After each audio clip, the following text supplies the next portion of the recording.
So I'm CJ Gross, and I'm a speaker, but I'm not just a speaker, I'm a storyteller.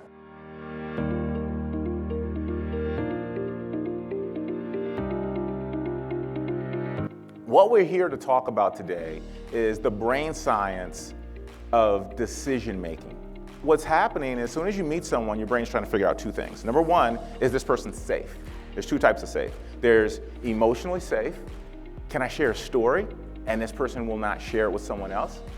Are they emotionally safe where I can trust them? And the other part is, are they physically safe? So if you're walking to your car late at night and it's dark and you hear someone walking behind you, start walking faster, so your brain is trying to figure this out. Without attention, awareness, and control, we place people into categories. And the other part of what your brain is trying to figure out is this person competent? Is this person competent? If I give them a task to do, will they get it done? There's this word called psychological safety. And when you're doing any work in organizations or working with people, you want to create psychological safety. And the best way to create psychological safety in this activity is to look at your partner and before you share about them, look at them and say, wait for the head nod. Not this one, this one. And so I want you to imagine, just so if you don't know, if you've never flown Southwest, you get your ticket and your ticket will basically say where you're going to be in a line. And that line is not where you're going to sit. Yeah. And so I want you to imagine that you're in line. It's a business trip. You got your roller bag, your book bag, and you are C48. Those are the people who know because you've been C48 before. So you're C48. And now you're going to get on this plane. And as you're walking down the aisle of this plane, so you're definitely sitting next to someone, right? You're walking down the aisle of this plane. And in Malcolm Gladwell's book, Blink, he tells us in seconds the brain creates a story about people, places, and things. In this case, right, who's safe and who's not. And what happens is, as you're walking down the aisle, it doesn't even take 3 seconds. He says in 3 seconds, right? But you're scanning people up and down, and you're making a determination, not safe, up and down kids, not safe.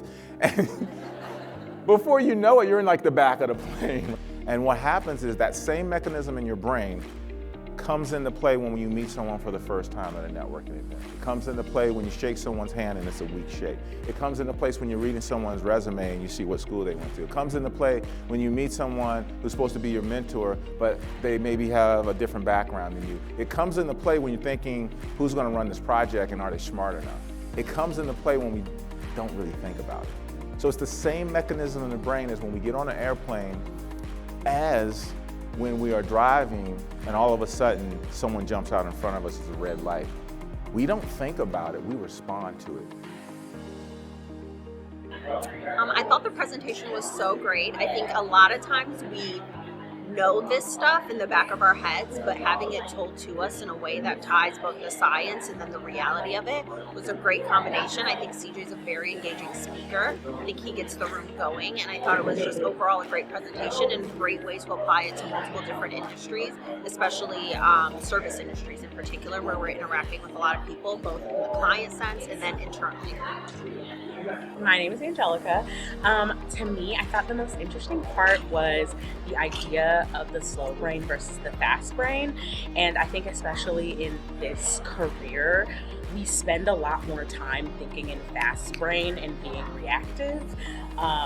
So it's kind of interesting to think about scheduling out our day and the way that we communicate and considering those things with like slow brain, fast brain versus just general communication. I like a different perspective to think about the way that we communicate and interact with others.